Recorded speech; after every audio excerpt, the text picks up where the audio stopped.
Hey, all you heroes, hawks, heralds, crows, pirates, and wardens.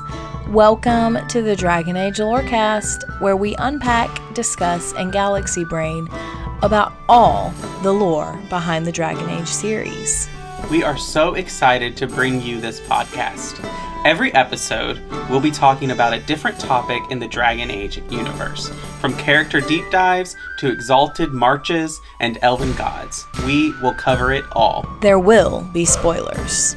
And always remember, swooping is bad.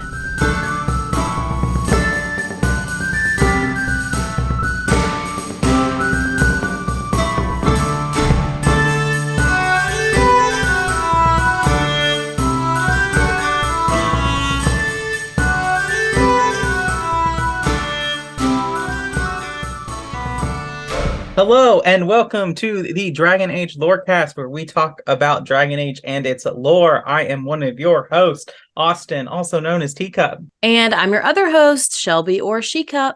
And we have some guests with us here today, and I will let them introduce themselves because we are here for our once a month, the very special patron chat. And so we have some of our first Enchanter tier patrons here with us. And so first, the one and only Colcashins. Hello, how's it going? And then we have Steven. Hello, great to be here. And then MacMan. Yo. Ambrosian. Hello. And welcome to your first patron chat. Glad to have you here. And then last, we have LVCC13.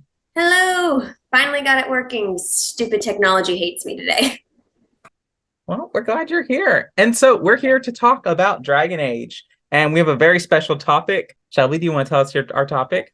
Our topic is, which romanceable NPC would you bring home to meet the parents? And after the break, we'll talk about which romanceable NPC would you definitely not at all ever even consider bringing home to meet the parents. Who wants to go first with who you would bring home to meet the parents? I think Lizzie wants to go first. Okay, so this is actually kind of hard for me because my parents are amazing people and they adopt literally all of my friends and everyone I've ever brought home. But I think the obvious one for who I would definitely bring home, it's a tie between Alistair and Cullen, because you know that they would just be so polite and respectful to my parents. And then my mom, being the very insightful person she is, would be like, oh, poor baby's trauma, I'm just going to take care of you. And then she'd end up liking them more than she likes me. So. That is what happened with me and Shelby. My mom loves her way more than she loves me. That is not true. She loves you very much. That is true. It's a little true. I have a bit of a different relationship with my parents than Liz. Not bad, but like my parents are uber religious, uber conservative, coming from the rural South. So I think it would just be fun to bring Liliana home.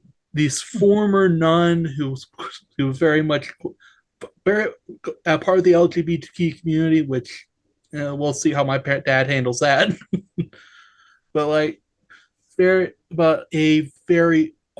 and also she's just a good person, I think. Like, if you soften her in Inquisition, she's very much a good person. But also, I think it would just be I always related to her for her ideas of questioning her beliefs. Am I doing the right thing? Am I a good person like I've tried to be?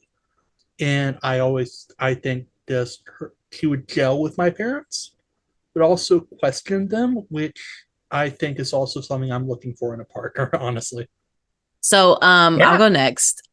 My mom is a diva, majorly. She has a different theme every year for Christmas, which I thought the theme for Christmas was Christmas, but she has a different decorating theme and she gets new decorations every year. So I think she would absolutely adore either Vivian or Dorian, who both are very stylish, very hip, very conscious of their appearances. I feel like they would smell good too, which is always a plus. So for that reason and that reason primarily, I would definitely bring home either one of them. I guess I said romanceable NPC, so Vivian would not count. But Dorian would be my answer. It's your podcast. You can change the rules if you want to. That's true. That's true. But we'll stick to what I wrote a week ago or earlier this week. So at first, I also kind of thought of possibly bringing Alistair or Colin just because I really love those characters. My family is split, so my parents are not together. Very close with one half, very much not close with the other. Now, the side I am not close with, I would bring Anders and Dorian as friends because they would start chaos, and I love that. But if I was meeting my dad's side of the family, I would actually bring Zevran because a thing I remember from the Iron Bowl deep dive was the emotional intelligence, and I feel like Zevran has that as well. He just won't admit when he has a problem, but he's able to read other people very well, so I think he would fit in very well with my father's side of the family, especially since there's going to be a lot of cultural differences. I think he'd handle that with grace. I actually really do agree with that about Zevran because I think we have done Zevran's deep dive, but he is very emotionally intelligent. But I think the difference with him and Iron Bull is that Iron Bull doesn't really hide that part of himself, and I think that Zevran does. But that's a really good point, and thank you for bringing that one up. All right. Well, I decided to go with Josephine, which is honestly kind of really weird for me because she's a political person, like big into the game, and I hate politics. So it's kind of weird to begin with there. But she's also a, very kind and caring person and, calm, doesn't really, like, we know from her story that from her backstory that she tried to be a bard and she just couldn't do it because of the violence. And I think that's the type of person that my parents would get along with very well. Let's be honest, it doesn't hurt that she has money. Yeah. And Right. that she has a heart of gold and is just the most lovable person ever. I mean, that too, but also money. But she doesn't have money. Yeah, I feel like that's a whole big part of her backstory is like Oh, you're family right. going I bankrupt. I'm always right. romance. I haven't done anything with Josephine and Inquisition in a very long time. I love her. She can do no wrong. Well, the thing with Josephine is I feel like when she's talking about her financial situation, it's kind of one of those things where she's like, oh, we used to be billionaires, but now we're only have like $15 million. I was going to say, is she actually poor or is she rich person poor? She is Schitt's Creek poor. That's what I was going to compare to as well. She doesn't get caviar anymore. She doesn't eat caviar anymore. She buys her own. She buys things pre-owned. Buys her Maseratis pre-owned. Yes. I am honestly going to say I had a hard time with this one because this is just a story, because it wouldn't be just taking the person home to meet my parents, because I'm one of 5 children.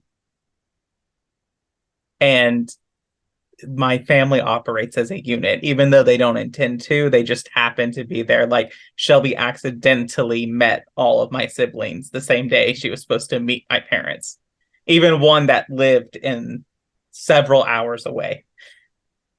So I was thinking about that, and my family doesn't do very well with people who require a lot of emotional attention. And honestly, all the romances in Dragon Age require a lot of emotional attention. So I have no idea who I would bring home. Maybe Shelby could answer. Who would you bring to meet my parents? To meet your family. Okay, well, Yeah. that's fine. You're just gonna have to answer this for my family next. I Okay. think Bethany. I think Bethany would be a good option. She's not She's, romanceable. you're right. I pinned us against a wall here.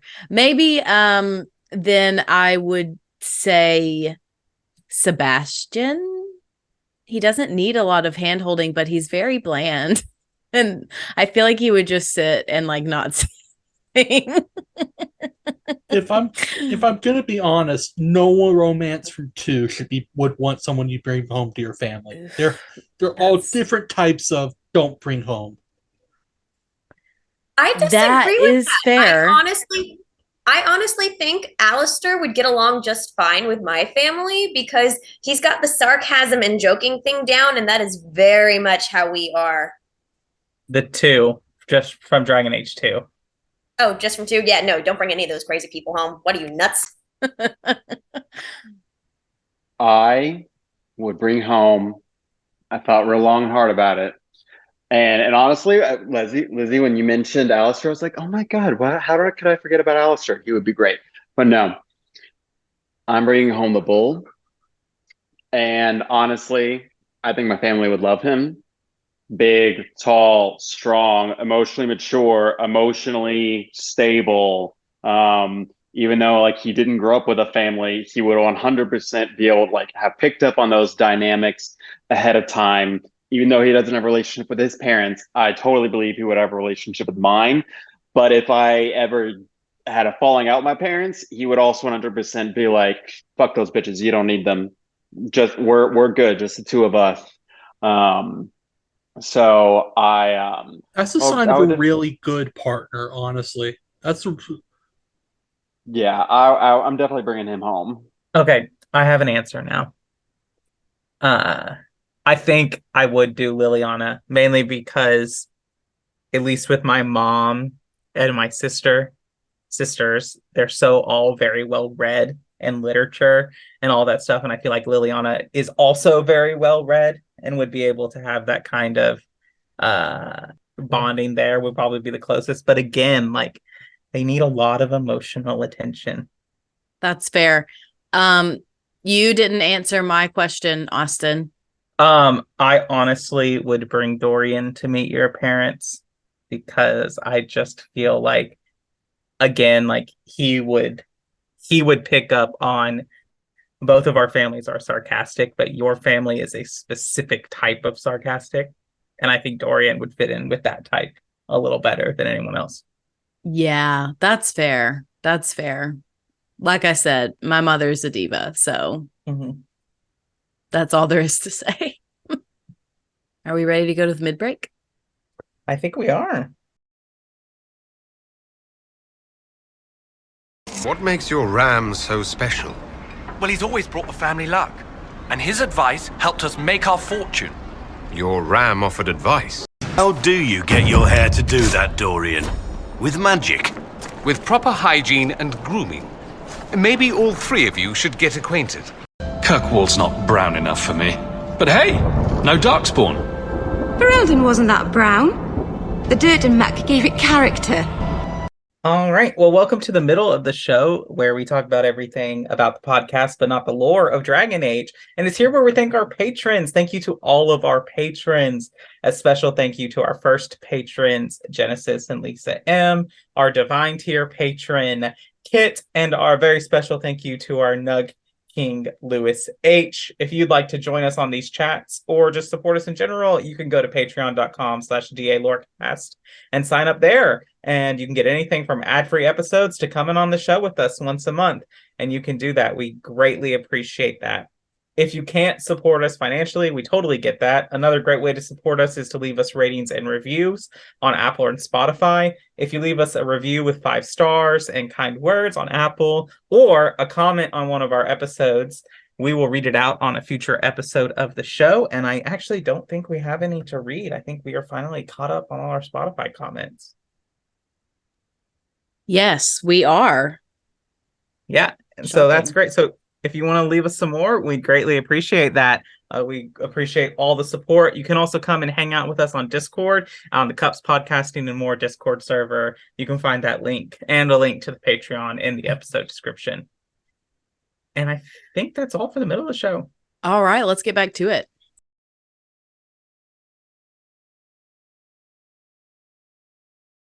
Have a care where your eyes linger, Alistair. Yes, well, don't worry. It's not what you think. I see. I was looking at your nose. And what is it about my nose that captivates you so? I was just thinking that it looks exactly like your mother's. I hate you so much.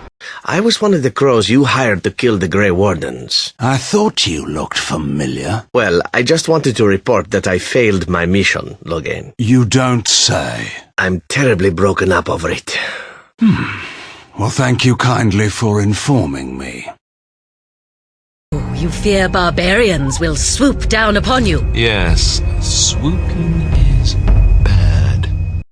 So I think this question, who would you not bring home, is probably the more fun question to ask. So, who would you not bring home and why? Just to make it more difficult and more fun, let's say we can't have any repeated answers. I will go first. You're so fast. Yeah, I'm not bringing home Anders, and I have to talk about this before anyone else could. Like, who's going to bring home a literal terrorist extremist? No. And also, even before that, he's just so annoying. So, well, it's me. My life is awful. Man. It's like, oh my God, there's literally like a dozen other people in this fandom who have a way worse and harder time than you. You just didn't like being stuck in a tower. Yeah, I get that things are bad, but you were also in the Ferelden Tower. You weren't even in the Kirkwall Tower originally. Like, come the fuck on, dude. God. All right, I'm done. Also, I just have to add to this rant a little bit. If you do bring home Anders to your family, there's always the probability that he'll just stay and then be part of your family forever. Oh my God, he is a U-Haul gay. I almost totally forgot about that. No, my parents would absolutely hate every single vibe about him. Can't take him home. I'm sorry for taking this answer from everybody else because I feel like this is the most objectively correct one, but I just had to get all of that out. But Cash, you could use the line to finally say, "But Daddy, I can change him." I gotta go on mute so I can go puke. I've already been sick enough this week. I did not need that thought in my brain, Austin. Thank you for that. I'm happy me and Cash are on this. I'm happy me and Cash are on the same page because boo Anders. I'm gonna go on because I'm gonna say I'm just gonna say something that's probably gonna shock everyone in the entire DA fandom. I would not bring Fenris home to meet the parents because someone in my family is going to say something that sets this man off, and then my family is going to be murdered. And I can't have that. Yeah, I know you love Fenris, but that is fair assessment. I'm just imagining because I'm thinking mine is Isabella. Because I'm imagining my very conservative Christian mother coming, "Hey, this is Isabella," and then just bringing me to the side and said, "Honey, bless your heart, who is that?" That's what I'm imagining if I brought home Isabella. I feel like, yes, I see that. But I also feel like Isabella also knows how to dress for the occasion. Like, she dresses the way she does because she wants to. But she, as a pirate, as a rogue, she has to have some means of, like, being able to blend in. So I feel like Isabella would know how to dress for the occasion and, like, re-companion dialogue. Isabella is highly emotionally intelligent. And so I'm not disagreeing. She might be able to read that. She might be able to read the room in there. I get that, and I totally understand where you're coming from, but because I've had partners I've had to bring home who I'm like, my opinion is if you are not comfortable with how you are coming home to meet my family, I don't want you to conform to them. I want them to conform to you. Because if I had to choose between either one of you, if I really care about you, I'm choosing you over them. Okay, so I had to think about this one for a minute. Because my dad's family is the side of the family I'm close with. They are very laid back, very accepting. The whole gentle parenting thing, that is that entire side of the family. They accept everyone. So I had to think about it, and I would absolutely not bring Sebastian home. I wouldn't. That is the only person that I can think of where it wouldn't go well just because he's so, I don't want to say obsessed with his faith, but he's so entrenched in it. And the whole, like, not until the whole purity thing that he had going on, my family would probably look at me and be like, is he okay? So I think, because like Liliana is very devout, very into her faith. A lot of characters are. I feel like Sebastian takes that a little too far. And so my family would definitely very much be looking at me going, does he need a minute to like cry? Is he okay? Is there something wrong? So that's probably the only person I would not bring home. Here is my analysis of Sebastian, because, and I say this as someone whose career is in the church in the South, who spends a lot of time around all of that. Sebastian is the closest person to some real life religious people I've ever seen in Dragon Age. And Sebastian is the kind of person who comes up to random women at church and talks to them about their posting with drinking or posting with a revealing shirt. Yep, that's my family would be like, oh, hi. Like they'd accept him. They would not be rude at all. That's not at all in our culture. But they would just be very confused and would not know how to handle him. And they would kind of look at me like, what are you doing? Where did you find him? Is he okay? So I recently had someone to describe Sebastian the best way I've ever heard. He is a annoying lawful good paladin in a party of chaotic neutral rogues. And that's not something that flies with us. I feel like that explains so much why he's just not the most interesting character. If he had been in one of the other two games, I think we might have different opinions about him because he might mesh better with companions on either side of that versus in DA2 where he really doesn't get along with anyone. He kind of gets along with Fenris because Fenris like has questions and things like that. But honestly, like other than that, I can't see them like hanging out or anything. Whereas even though Anders and Fenris hate each other, you know they're there at the Hanged Man every week playing Wicked Grace with everybody. They're all still there at the Hanged Man every week hanging out as friends, even though they hate each other.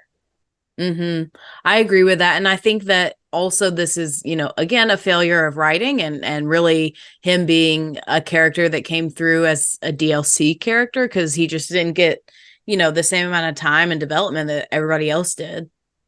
But who wants to go next? Well, since Isabella was already taken, I guess my choice will be Meryl.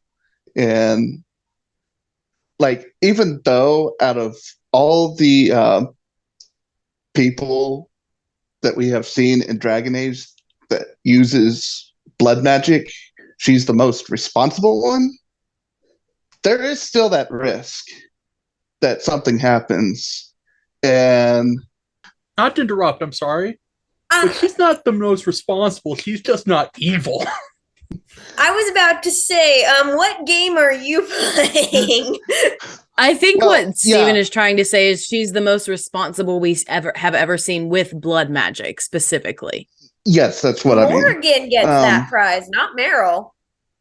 No way. Morgan doesn't use blood magic though. Yes, she does. I think as the resident DA2 expert, this is going to be my opinion. I think whether Meryl has the potential to be the most responsible with blood magic, but it is very easy for her to cross and not be the most responsible with blood magic? Because let's think of the what broader implications could happen.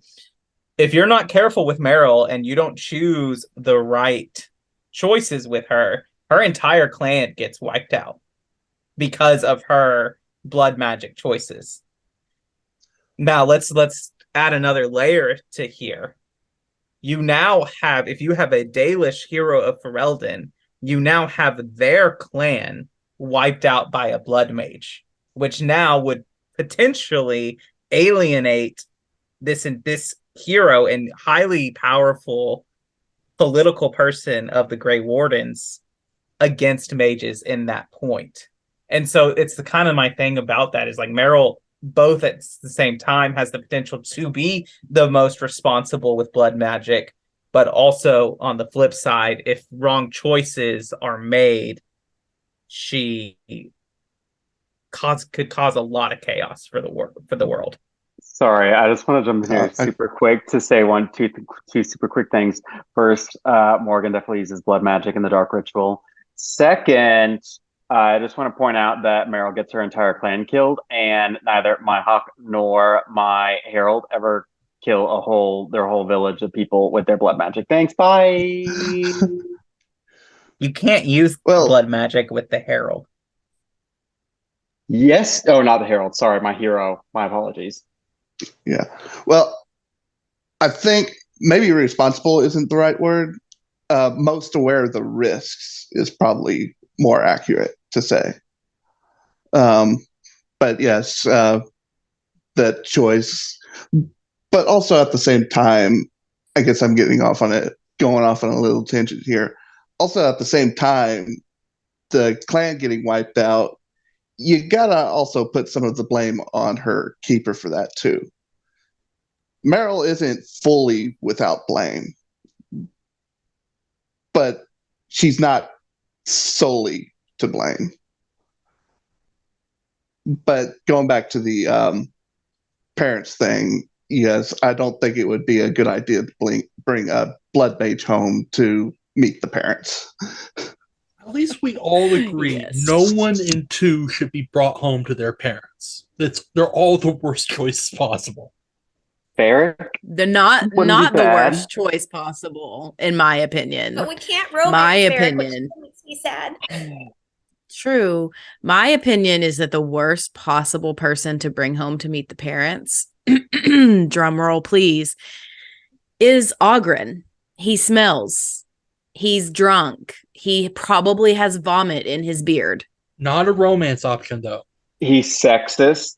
He's probably prejudiced in other ways. He's just awful, and everybody should kill Ogren in all of their playthroughs. I've never killed Ogren, but I've definitely not done anything with him. I just think he's hilarious. Like he's a terrible person, but he's funny. So I keep him around and I get his friendship up because it's all the conversations are just so funny with him. Yeah, that's true. He does have a lot of really funny interactions with Zevran. But my real answer, since Ogren is not romanceable, would be Solus. I feel like he's such a know-it-all.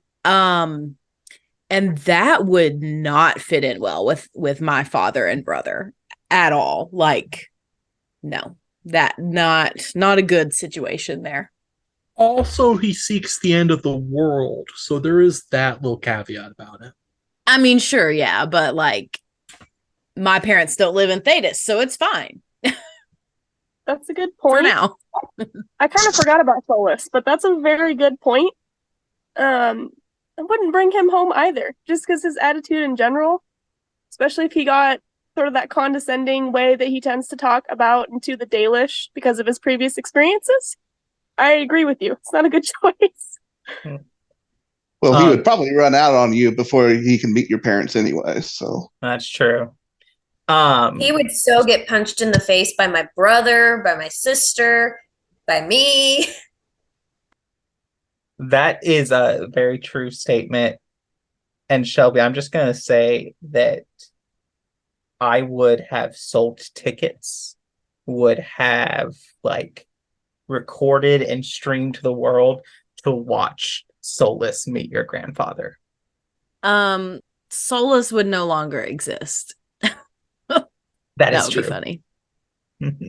Okay, this probably won't be as controversial as I think it is, but I think for me, the one person I would not want to bring home to meet my family would actually be Morrigan, because I honestly think that she would say something really, really rude to one of my family members, and it would just be a whole thing. My family's really, really nice, and they're really forgiving, and we give each other crap all the time. We're constantly teasing each other, but Morrigan is, as much as I love her and love her character, depending on your actions and how you talk to her, she's just so mean. And we're not mean. We're rude in my family a lot of the time, and we're sarcastic, but we're not mean. Be fair, she can't, like we've discussed, like others, she can be diplomatic. She can be. Like we've seen in Inquisition that she can be diplomatic and fair to others to an extent. But yeah, she is rude. She would be mean. Plus, I wouldn't want the jokes about how did you land someone who's so much hotter than you, which I know I would get from my brother. Honestly, same. Honestly, same. You could bring her to pick on your little brother. Or your brother, older brother, depending on how old his brother is. I would let her pick on my little he's brother. Older. But that's about it. I feel like she would be excellent at bringing your anyone's siblings, down a peg.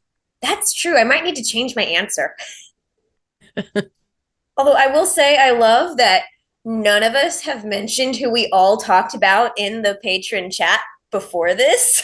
No one said Sarah. She was on my short list of people I would never bring home, to be fair. Yeah, my family would be like, why did you bring this lesbian home? This doesn't make sense on so many levels. Why does she have B? I feel like my family would just see her, because I know she's not a child, but she is one of the younger companions. So I feel like my family would just see her as sort of like another daughter, another friend. But I also feel like my dad would see me bring a woman home and go, I knew it. I knew it. And so he would just accept her immediately, even if she did get a little chaotic with her pranks. I feel like she'd fit in very well with my younger brother. I mean, honestly, that's how my dad would react if I brought home Dorian. Has everybody answered the second round? I think so. Yeah, overall, I think that there's more people I would never bring home to meet the parents than people that I would. I think I would sooner bring Sarah to my family than yours. That's fair. If I brought Cassandra home, my family would be like, okay, shockingly surprising, but we understand. It's fair. All they'd have to do is look at the cheekbones and be like, that makes sense.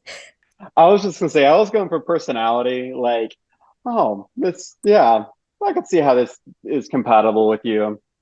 I was just gonna say that I will refrain from making a snarky comment about her writing, but just gonna leave it at that.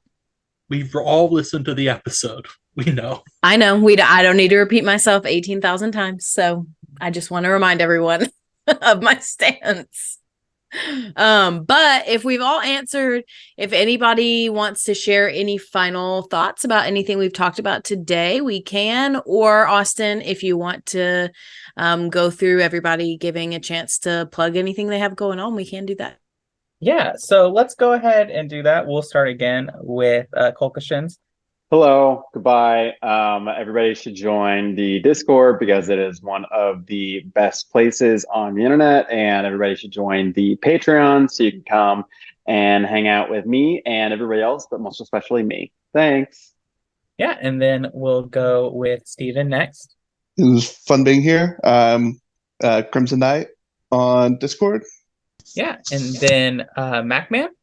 Hey, I'm MacMan813 on the Discord. I don't really do much just because I'm super busy, but I'll just want to shout out, give love to all these Robots Radios podcasts. Honestly, I've been listening to a lot of the Two Girls One Ship podcast. 100% give it a listen. Just thought I'd shout them out. Then Ambrosia.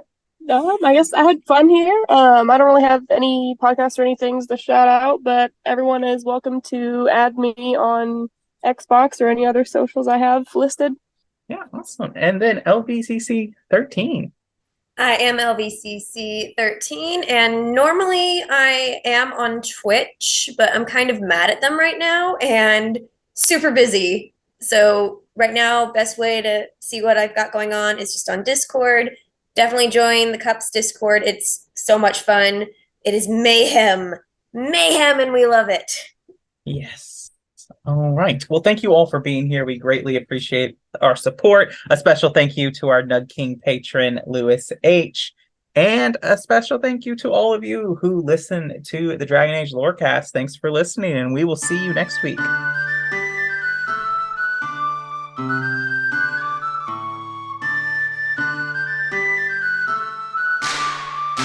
Thanks for listening to the Dragon Age Lorecast. You can find us on Twitter at DALorecast.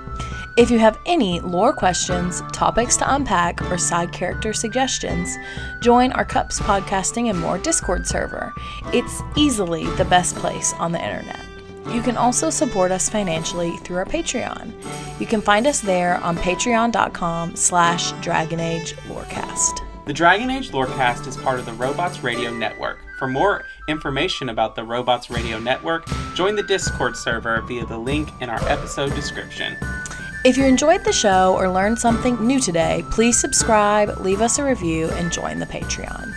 And if you enjoyed our intro and outro music, give a big thank you to Pipe Man Studios. Thank you, Pipe Man. Thanks again for listening to the Dragon Age Lorecast. We'll see you next time.